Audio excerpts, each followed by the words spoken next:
aí, cambada, beleza? Eu sou o Saman e essa é a Calabresa Story. Bom, já vai fazer 6 meses, se eu não me engano, que eu tô com esse pequeno monstro aqui. E no vídeo de hoje eu quero falar um pouco sobre ele, os pontos negativos, os positivos, o porquê de eu ter escolhido o PlayStation 5 para migrar para essa atual geração e não o Xbox ou o PC. Até para poder ajudar aí quem tá indeciso se migra da geração passada para atual, ou quem vai comprar um videogame pela primeira vez agora e não sabe o que escolher, qual plataforma escolher, ou se vale a pena entrar já de cara nessa atual geração ou se vale mais a pena ir para a passada. Esse vídeo é para falar um pouco sobre isso. E ao final desse vídeo, caso você escolha uma plataforma, você pode encontrar todas elas aqui na Calabresa Store. Não só videogames, mas temos monitores, acessórios, notebooks, tablets, TVs, temos de tudo para melhorar a sua jogatina. Afinal, a Calabresa Store é uma loja parceira Magalu, te dando acesso aos melhores produtos com total qualidade e segurança nas suas compras, o que já é uma marca registrada da Magazine Luiza. Então, link na descrição desse vídeo, vai lá dar uma bisoiada depois. Show? Bom, como eu falei, eu venho da geração do PlayStation 4. Eu comprei ele no final de 2014, se eu não me engano, e fiquei com ele até o final de 2022. Então, foi um videogame, foi um console que eu aproveitei bastante. E o que eu senti basicamente de diferença com o PlayStation 5? A velocidade é o primeiro ponto que chama a atenção desse videogame. O loading é praticamente inexistente aqui. Pode parecer algo meio bobo a princípio, mas vou usar o The Witcher 3 como exemplo. Você começa a fazer uma missão ou está enfrentando um boss muito difícil, você começa a morrer várias vezes. O bicho tá doido, ele tá doido, ele desceu doido mesmo, ele desceu puto. Começa a morrer para um boss ou começa a fracassar numa missão. E toda vez que isso acontece, você precisa de um load para reiniciar até aquela missão de novo. E normalmente demorava ali um minuto e pouco de loading até você fazer tudo de novo. Isso acaba deixando o jogo maçante, tedioso. Se você morre bastante, então boa parte da sua gameplay é no loading, não na batalha. Isso esfria o combate, te deixa... Você acaba perdendo um pouco ali da adrenalina, do ânimo no combate. No PlayStation 5 isso não acontece. O loading é inexistente, como eu falei. Então você morreu, dali 2, 3 segundos você já está no combate de novo, fracassou na missão, 2, 3 segundos de loading já está de novo na missão. Eu usei aqui o Witcher como exemplo, mas isso se estende para todos os outros jogos. E não só para esse fato de você morrer ou fracassar na missão e voltar ali a repetir, mas para tudo, transição de tela, quando você vai dar um teleporte de um ponto ao outro do mapa, quando você entra em áreas novas, tudo carrega muito rápido e isso afeta diretamente tanto a gameplay quanto a história, a narrativa ali do jogo, porque você não perde foco, você não perde tempo por conta de um load. Tudo é muito rápido, tudo é muito dinâmico e muito fluido. E falando de fluidez, outro ponto que eu particularmente achava besteira, cara, isso não tem nada a ver, é a questão dos frames. Eu sempre joguei ali no PS4 a 30 frames e nunca achei que ia ter tanta diferença jogar 60. Cara, como eu tava enganado. Jogar 60 frames é uma outra gameplay, é absurdo. A fluidez, você fica muito mais preciso ali no combate, tudo é muito dinâmico, tudo é muito rápido. E quando você volta a jogar a 30 frames, a sensação que dá é como se o jogo tivesse lagado, como se tudo tivesse em câmera lenta. Me afetou tanto voltar a jogar a 30 que começa a me dar até uma certa dor de cabeça. Tanto que a maioria dos jogos, praticamente todos os jogos que eu vou jogar no PlayStation 5, eu escolho jogar no modo performance, para jogar 60, em vez de jogar no modo fidelidade, que me daria um melhor poder gráfico, por conta de ter os 60 frames. Era algo que eu não sabia que eu precisava até esse carinha aqui me mostrar. Agora eu já não consigo mais voltar para os 30. Outro ponto para se ressaltar aqui do PlayStation 5 é o poder gráfico e o poder de processamento. Cara, esse videogame ele te joga tanta coisa na sua tela que ele fica ali suavão, que é absurdo. Você joga, por exemplo, o BF 2042. Só um exemplo. Você tá ali no meio da partida com 120 malucos, numa área que tá tendo tempestade de raios, onde estão mandando um foguete pro espaço e o foguete explode no ar. E começa um monte de partícula, e mais explosão, e tiro, e começa um furacão no meio da partida, e é tanta coisa acontecendo, e é loucuragem, é gameplay, e você olha pro videogame, e ele suavão, ele nem barulho ele faz. Você fica indignado com isso. Cara, eu jogava no PlayStation 4, por muito menos o PlayStation 4 já tava gritando. Meu PlayStation 4 gritava tanto que eu achava que eu olhar pra ele ia virar Super Saiyajin uma hora. O PS4 ia te entregar o jogo? Ele ia te entregar o jogo. Você ia colocar um Red Dead lá, você ia ter o Red Dead.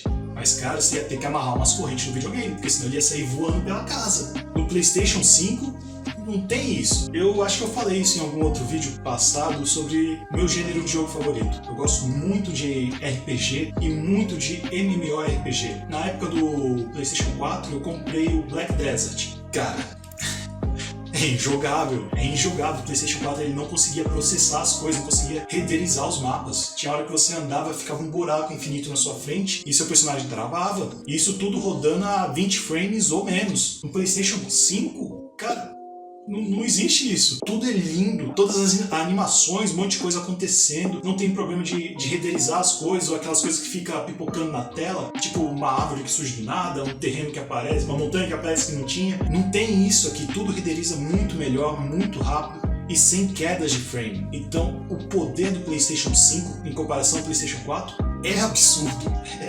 E é algo já esperado, mas mesmo assim, vendo isso em tela, cara, é incrível. Isso dá certeza que não importa o que for sair daqui pra frente, é certeza que o PlayStation 5 vai conseguir rodar os jogos com total qualidade e sem nenhum problema. Pelo menos é essa sensação que me dá com ele até aqui.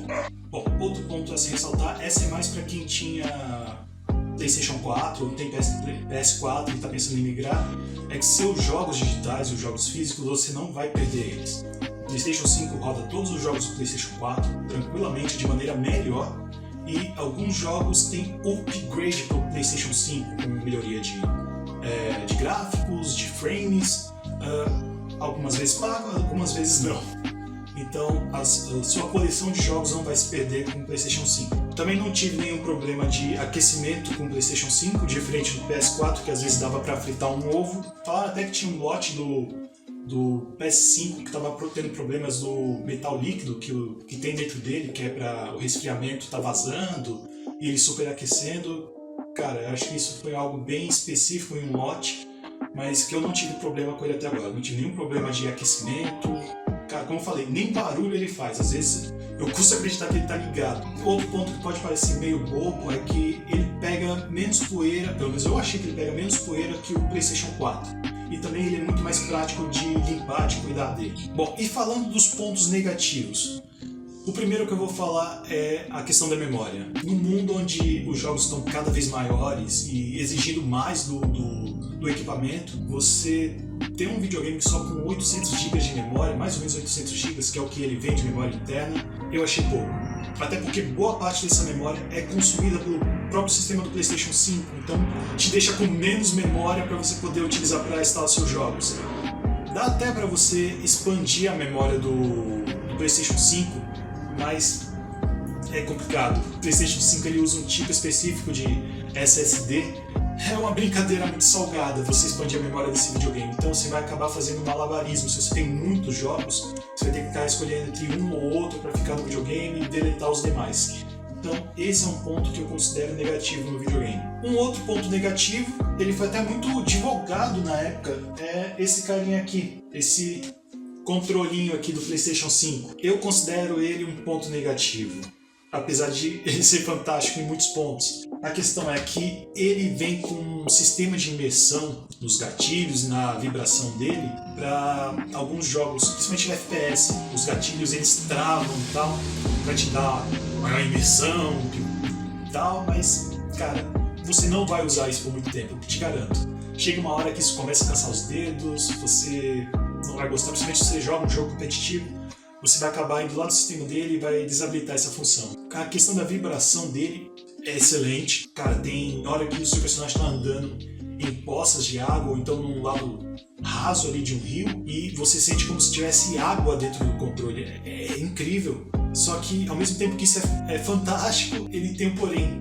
que é comer muito da bateria do controle. Então esse controle ele descarrega muito rápido. Ele descarrega, pelo menos o que eu senti, ele descarrega pelo menos 3 vezes mais rápido que o controle do PlayStation 4. Então esse é um ponto que eu considero negativo nesse controle, infelizmente. Bom, um outro ponto que eu considero como um problema, mas não é especificamente do PlayStation 5, é mais com relação a indústria no geral, mas é algo a se pensar se você está querendo migrar para essa geração, é a questão da falta de jogos. Basicamente, o que temos hoje no PlayStation 5 é um requentado dos jogos do PlayStation 4. Ainda não tem aquele grande jogo do PlayStation 5 que fala, cara, esse jogo é só essa plataforma que vai me entregar, esse jogo pega o PlayStation 5 e joga e faz ele suar para rodar esse jogo. Ainda não tivemos isso. Como eu disse, o PlayStation 5 ele tá muito no seguro. Ele roda tudo muito fácil, porque é tudo jogo, como eu falei, jogo requentado. Ah, mas tem Demon's Souls, que é um jogo lindo e grandioso. Demon's Souls é um jogo lindo, tem um gráfico absurdo. Só que as mecânicas, o mundo, o tamanho do jogo é a mesma coisa do PlayStation 3.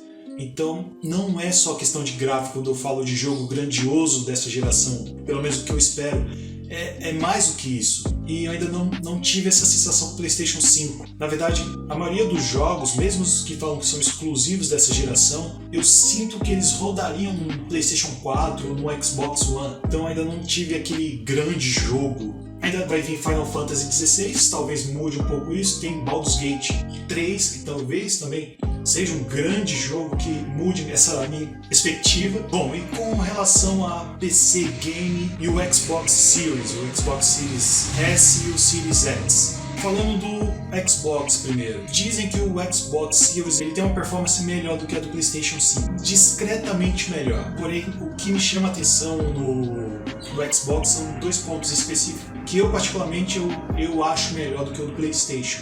O primeiro é a retrocompatibilidade com todos os produtos Xbox. O seu Xbox Series, tanto o X quanto o S, ele vai rodar os jogos do Xbox 360, do Xbox One. Eu não tenho certeza se ele roda lá do primeiro Xbox, então essa parte aqui eu vou deixar em aberto. E diferente do PlayStation 5, que a gente tem a retrocompatibilidade com jogos do PS4 e com um outro jogo ali de PlayStation 2. Isso utilizando o plano de assinatura Deluxe ainda do PlayStation.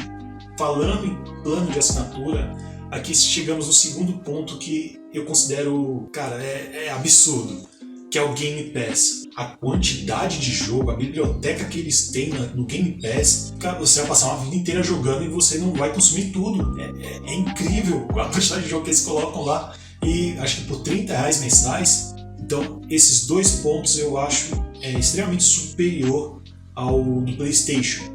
E falando de PC Game, pega tudo isso que tem no Xbox e você leva a milésima potência, porque ali você tem acesso a praticamente tudo. Você tem tantas lojas para PC, às vezes promoção ali R$2 nos jogos, você tem a Steam, tem a Epic, tem a GOG, tem a nuvem.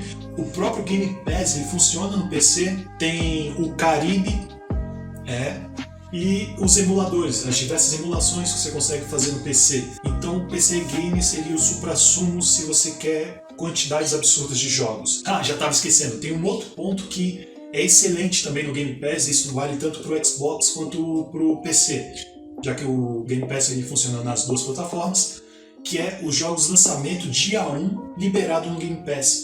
Se eu não me engano, o Diablo 4 ele vai estar liberado no Game Pass no dia 1. Lhe daria liberdade e mais.